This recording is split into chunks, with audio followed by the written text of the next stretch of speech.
पिछले 24 घंटे राहुल गांधी और प्रियंका गांधी वाड्रा के नाम पर रहे।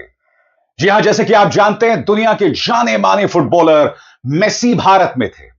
हमने देखा पश्चिम बंगाल में किस तरह का घटिया आयोजन हुआ। उसके बाद यह आयोजन होता है हैदराबाद में, जहां कांग्रेस इसकी मेजबानी करती है। बाद में मेसी रुख करते हैं मुंबई का, महाराष्ट्र का, वहां का भी आयोजन होता है। मगर मेसी को लेकर राहुल गांधी और भारतीय जनता पार्टी के बीच का फर्क साफ तौर पर दिखाई दिया। समानांतर तौर पर रामलीला मैदान में राहुल गांधी ने वोट चोरी के मुद्दे पर हुंकार भरी और उनके साथ थी उनकी बहन प्रियंका गांधी वाड्रा और कांग्रेस के अध्यक्ष मल्लिकार्जुन खड़गे। राहुल गांधी और भारतीय जनता पार्टी के बीच फर्क की एक और मिसाल दिखाई दी। भारतीय जनता पार्टी ने नितिन नबीन को अगले राष्ट्रीय कार्यकारी अध्यक्ष के तौर पर घोषित कर दिया। यहां पर कोई चुनाव हुआ, क्योंकि भारतीय जनता पार्टी तो अक्सर कांग्रेस के अंदरूनी लोकतंत्र पर सवाल उठाती है। मगर यहां पर नितिन नबीन का चुनाव प्रधानमंत्री और अमित शाह करते हैं और कोई सवाल नहीं उठाता है। उसकी हम चर्चा करेंगे, मगर सबसे पहले मेसी की बात। दोस्तों, तेलंगाना के मुख्यमंत्री जो हैं वो मेजबानी करते हैं मेसी की, जो हैदराबाद पहुंचते हैं। मैं आपको भाजपा और राहुल गांधी का फर्क दिखाना चाहता हूं। यहां आप देख सकते हैं राहुल गांधी जो है मेसी से बातचीत कर रहे हैं। आप जानते हैं राहुल गांधी काफी हद तक स्पैनिश बोल सकते हैं और मेसी भी काफी हद तक अंग्रेजी समझ सकते हैं। दोनों बातचीत कर रहे हैं और आप देख सकते हैं यहां पर बेवजह ठहाका नहीं लगा रहे हैं, बेवजह उन्हें गले नहीं लग रहे हैं। और कांग्रेस ने इस तस्वीर के सहारे प्रधानमंत्री नरेंद्र मोदी पर हमला किया है कि प्रधानमंत्री अंतर्राष्ट्रीय समुदाय में जहां जाते हैं बेवजह लोगों से गले लगते हैं, बेवजह ठहाके मारते हैं, बेवजह चुटकुले भी सुनाते हैं, जबकि सामने वाले को उनके चुटकुले नहीं समझ आते हैं। मगर मेसी को लेकर फर्क जो है ना, वो एक और दिखाई देता है। दोस्तों, मैं आपको बताऊंगा मुंबई में क्या क्या हुआ, क्या किया मुख्यमंत्री देवेंद्र फडणवीस ने, क्या किया उनकी पत्नी अमृता फडणवीस ने। मगर सबसे पहले इस वीडियो को देखिए दोस्तों। यहां पर कुछ बच्चे आते हैं और राहुल गांधी पीछे हो जाते हैं। मैं आपको बतलाना चाहता हूं दोस्तों, पश्चिम बंगाल में जिस तरह का आयोजन हुआ ना, जहां तमाम वीआईपीज ने मेसी को घेरे रखा और आम लोग देख तक नहीं पाए, वहां यहां पर आप देखिए मुंबई में भी शानदार आयोजन हुआ और देवेंद्र फडणवीस की मैं तारीफ करना चाहता हूं। उसकी चर्चा कुछ देर बाद। मगर जैसे कि आप देख सकते हैं बच्चे आते हैं और राहुल गांधी पीछे हो जाते हैं। यह बहुत कुछ बताता है एक इंसान के चरित्र के बारे में। आप सोच सकते हैं कि भारतीय जनता पार्टी का कोई नेता ऐसा करता? आपको याद होगा पश्चिम बंगाल में तृणमूल कांग्रेस के नेता किस कदर मेसी के साथ फोटो खिंचवा रहे थे और आम इंसान की कोई परवाह नहीं थी। और यहां पर देखिए राहुल गांधी पीछे हो जाते हैं और बच्चे जो हैं वो मेसी के साथ जाकर खड़े हो जाते हैं। अब ये जो मैं फर्क आपको दिखा रहा हूं दोस्तों, इसकी एक और मिसाल आपके सामने। अमृता फडणवीस, मुख्यमंत्री की पत्नी, च्युइंगम चबा रही हैं, जो अपने आप में बहुत ज्यादा अहंकारी लगता है। और फिर देखिए सेल्फी लेती हैं मेसी के साथ। यह अपने आप में उनके अहंकार को दिखाता है। आप मुख्यमंत्री की पत्नी हैं, मगर उनका अंदाजे बयां देखिए साहब क्या हो रहा था।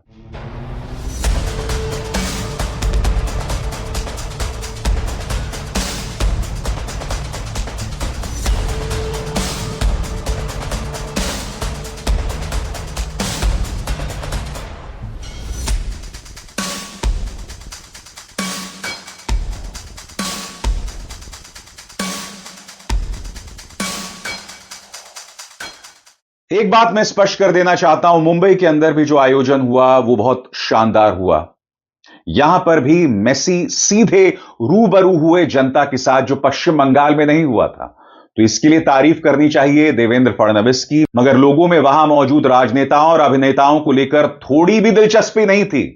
वहां अजय देवगन पहुंचे, टाइगर श्रॉफ पहुंचे और लोगों ने हूटिंग की, उनकी बुरी तरह से बू किया उन्हें। सबसे पहले देखिए देवेंद्र फडणवीस, खालिस राजनेता, वो वहां पर बोलने लगते हैं, जनता को पसंद नहीं आता, जनता हूटिंग करने लगती है और फिर वो क्या करते हैं, गणपति बप्पा मोरया। यानी कि जब ना समझ आए तो गणपति बप्पा की याद करो। देखिए क्या हुआ था। Sir, how did it feel today? Just a quick word from you. नमस्कार मुंबई। गणपति बाप्पा, गणपति बाप्पा। और सिर्फ देवेंद्र फडणवीस के साथ नहीं हुआ था दोस्तों, देखिए क्या हुआ था अजय देवगन और टाइगर श्रॉफ के साथ। उन्हें भी बू किया गया, उनकी भी हूटिंग की गई, क्योंकि जनता को इनमें बिल्कुल दिलचस्पी नहीं है। जनता अपने हीरो मेसी को देखना चाहती थी। और यह हैदराबाद में क्यों नहीं हुआ? क्योंकि सारा फोकस मेसी पर था। राहुल गांधी चाहते तो केंद्र बिंदु हो सकते थे, मगर नहीं, उन्होंने बच्चों को आगे रखा। और यह फर्क यहां पर दिखाई दे रहा है।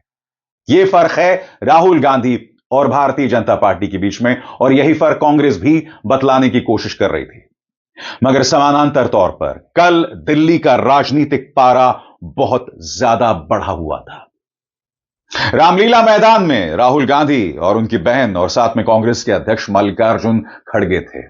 मुद्दा था वोट चोरी का, और रामलीला मैदान में जबरदस्त भीड़ भी जुटी दोस्तों। भाई बहन बाकायदा फोकस तरीके से 3 चुनाव आयुक्तों पर प्रहार कर रहे थे। प्रधानमंत्री नरेंद्र मोदी और अमित शाह पर प्रहार कर रहे थे।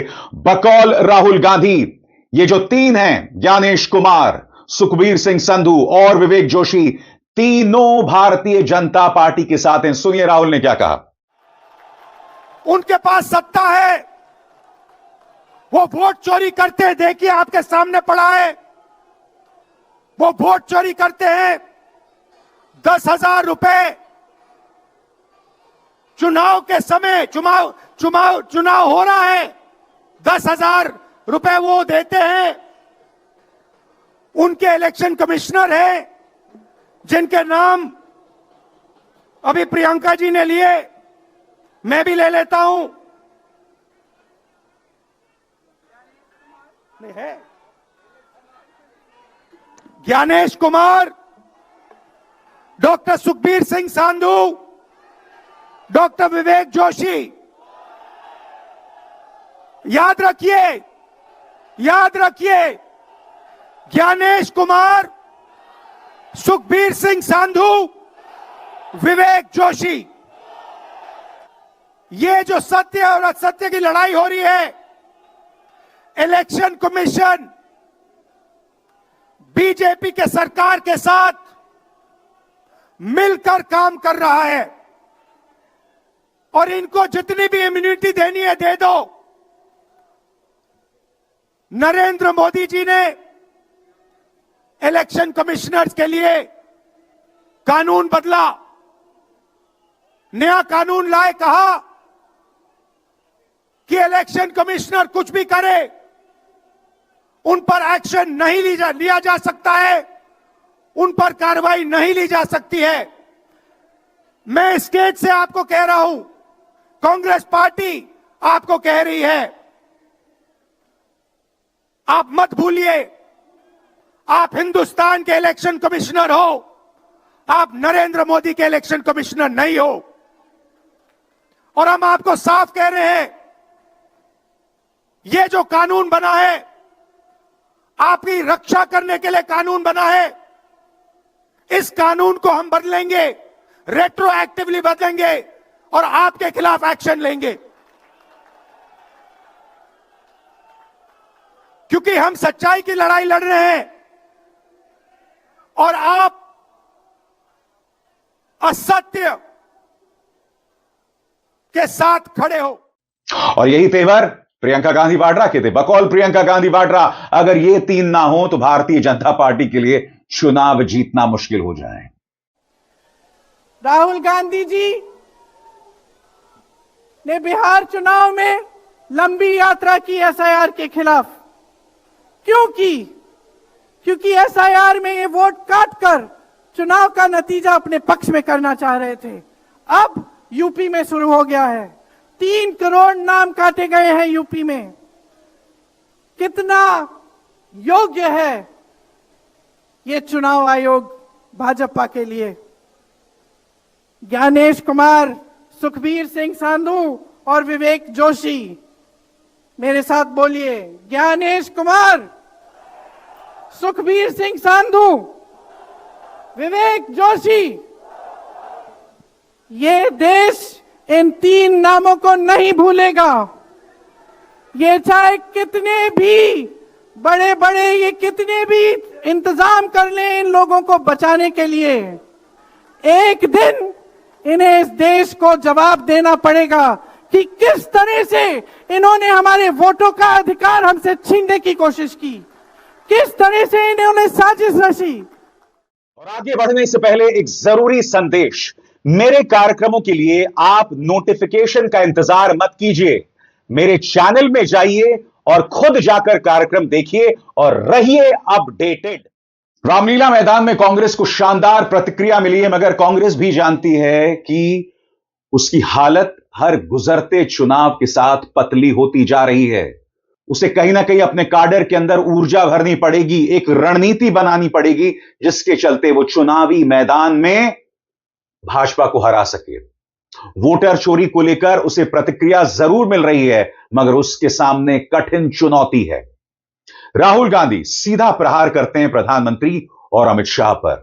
कहते हैं कि जब चुनाव सुधार कार्यक्रमों पर बहस हो रही थी तो अमित शाह के पास उनके सवालों का जवाब नहीं था और उनके हाथ कांप रहे थे। सुनिए। आपने देखा अमित शाह को, हाथ देखा अमित शाह का, हाथ देखा कांपते हुए ऐसे देखा? क्यों हाथ क्यों कांप रहा था मैं बताता हूं। क्योंकि ये बहादुर जब ही हैं जब इनके हाथ में सत्ता है।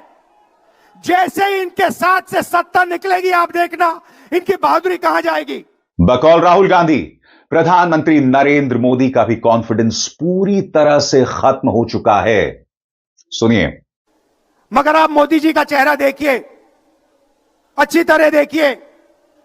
जो मेरी बहन ने कहा मोदी जी की कॉन्फिडेंस खत्म हो गई है, आपने देखा? वो भी जानते हैं कि हमारी वोट चोरी पकड़ी गई है। प्रियंका गांधी वाड्रा भी मुद्दों से नहीं हट रही थी। उन्होंने संसद के अंदर अपने भाषण में प्रधानमंत्री कार्यालय के हिरेन जोशी का जिक्र किया था। बकौल प्रियंका गांधी वाड्रा, प्रधानमंत्री कार्यालय में जो चीजें चल रही हैं वो कल्पना से भी विचित्र हैं। वो कहती हैं, आज देश का युवा बेटिंग ऐप पर पूरा दिन बिताता है। प्रधानमंत्री के दफ्तर में एक शख्स ने बेटिंग ऐप के घोटाले किए हैं, लेकिन ऐसे मुद्दों पर सदन में चर्चा नहीं होती। प्रियंका इस बात का जिक्र क्यों कर रही हैं? क्योंकि सदन में जब उन्होंने अपनी ये बात रखी थी तब उनके भाषण से उन शब्दों को हटा दिया गया था। यह गुस्सा यहां दिखा। हर मोर्चे पर यह सरकार विफल है, हर मोर्चे पर। आज डॉलर 90 रुपए का हो गया है। जब 60 रुपए का हुआ था तो कौन रो रहा था सड़कों पे? कौन रो रहा था सड़कों पे? नरेंद्र मोदी जी बार बार कहे जा रहे थे, आज क्यों नहीं बोल रहे हैं डॉलर पे? निर्यात लगातार घट रहा है, आयात महंगा हो रहा है, विदेश नीति फेल हो गई है इनकी। हाथ पकड़ के चलते हैं ट्रंप जी के साथ, बड़े बड़े राष्ट्रपतियों के साथ, लेकिन जब समय आता है तो देश के साथ कोई खड़ा नहीं होता। यह है इनकी विदेश नीति।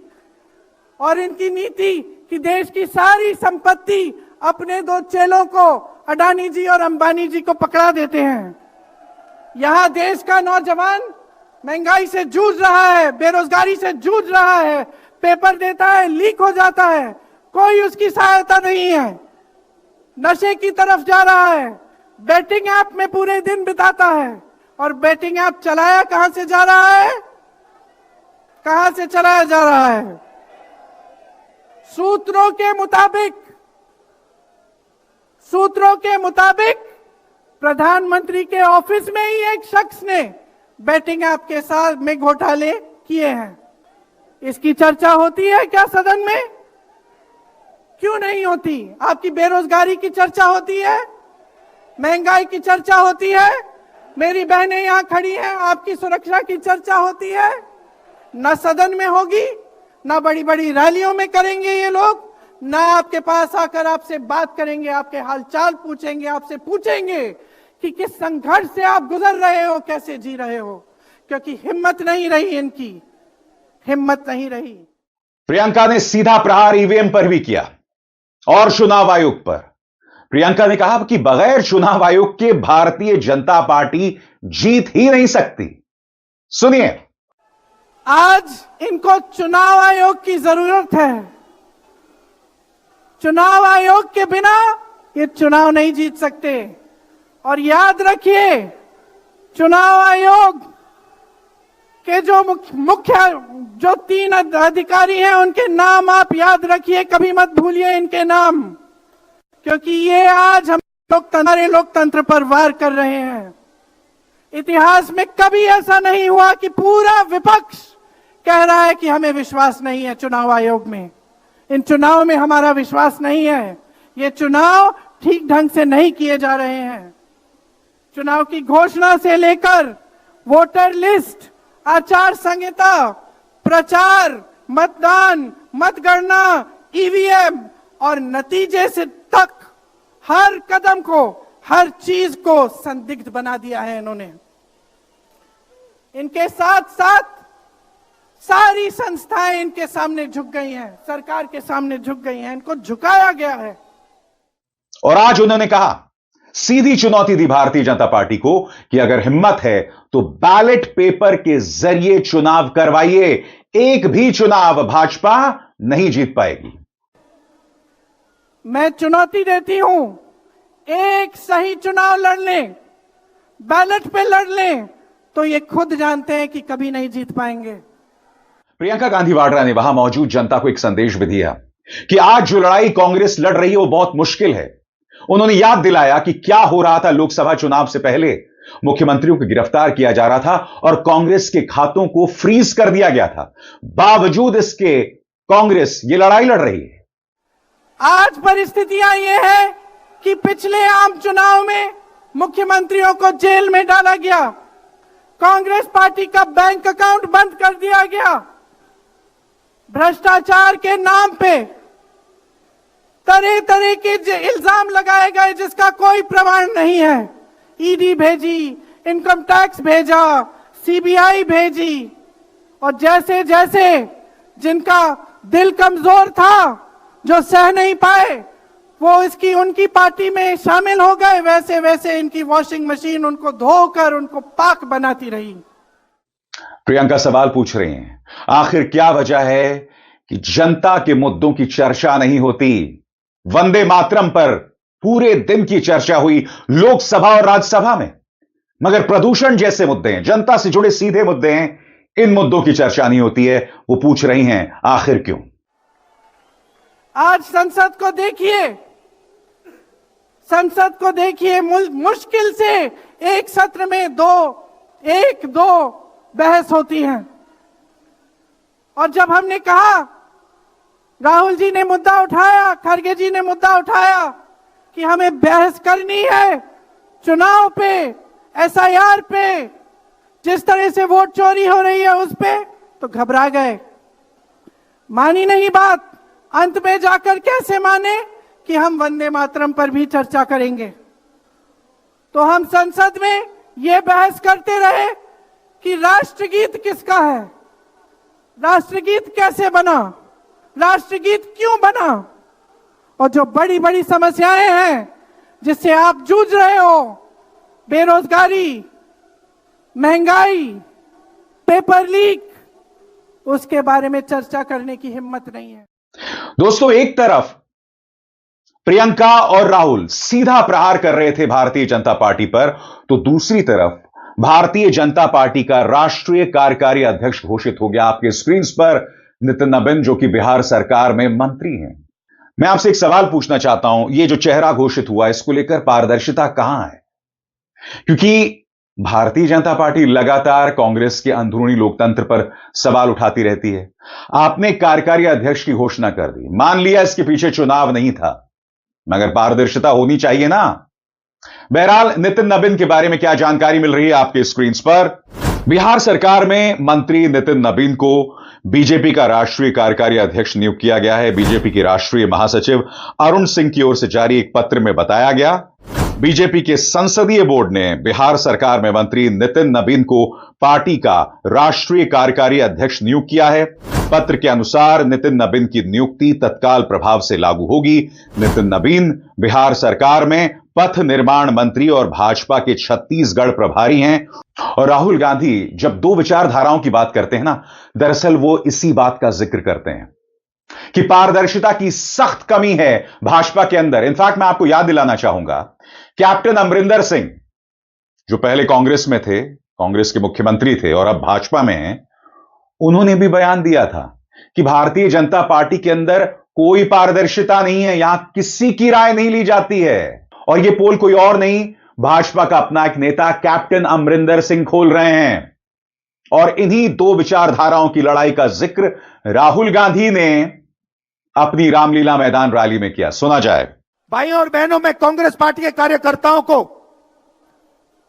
दिल से धन्यवाद करना चाहता हूं। इस देश में दो विचारधाराओं की लड़ाई है।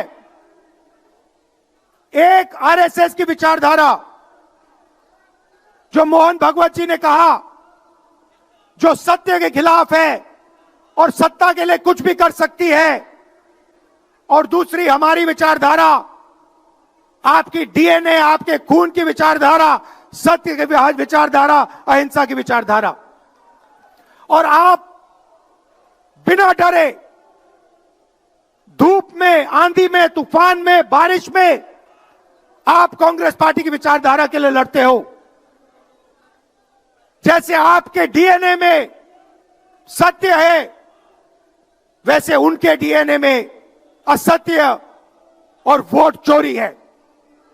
भाई और बहनों, आप घबराओ मत, आप घबराओ मत। अंत में इस देश में सत्य की जीत होगी और सत्य से हम नरेंद्र मोदी और अमित शाह और आरएसएस की सरकार को हटाएंगे। रामलीला मैदान के मंच पर कांग्रेस अध्यक्ष मल्लिकार्जुन खड़गे भी थे। मल्लिकार्जुन खड़गे ने कहा, हम चुनाव हार रहे हैं मगर लोकतंत्र में हमारी पार्टी जिंदा है। देखिए, कहने में तमाम बातें सही लगती हैं, जनता में अपने पार्टी में ऊर्जा भरने के लिए तमाम बातें सही लगती हैं, मगर साफ तौर पर रणनीति में एक कमी है। वोट चोरी एक मुद्दा हो सकता है, मगर रणनीति में कमी है, पारदर्शिता की कमी है। सहयोगियों के साथ जिस तरह का गठजोड़ होना चाहिए वो नदारद है। और यह बात कहकर राहुल और मल्लिकार्जुन खड़गे बच नहीं सकते। सुनिए क्या कहा मल्लिकार्जुन खड़गे ने। आज मोदी जीत की हर जगह बहुत बड़ा भाषण करता है, लेकिन उसकी जीत उसको खुशियां लाई होंगी। हम हारे हैं बहुत से जगह, लेकिन हम हारे तो भी हमारी पार्टी, हमारी विचारधारा जिंदा है। अगर एक बार मोदी हारा, उसका कहीं भी नामो निशान नहीं रहेगा, कहीं दिखेगा भी नहीं। हम 10 बार हारे, 2 बार हारे, 5 बार, हम जिंदा है, लड़ने के लिए तैयार है। तो इसलिए भाइयों, आप मजबूत बनो, तैयारी करो, अब मायूस मत हो जाओ। आज देखिए केरला में हमने जीता, मैं उन सबको कांग्रेचुलेट करता हूं, केरला के नेताओं को, जिन्होंने कोशिश करके एनडीए को कुचल दिया।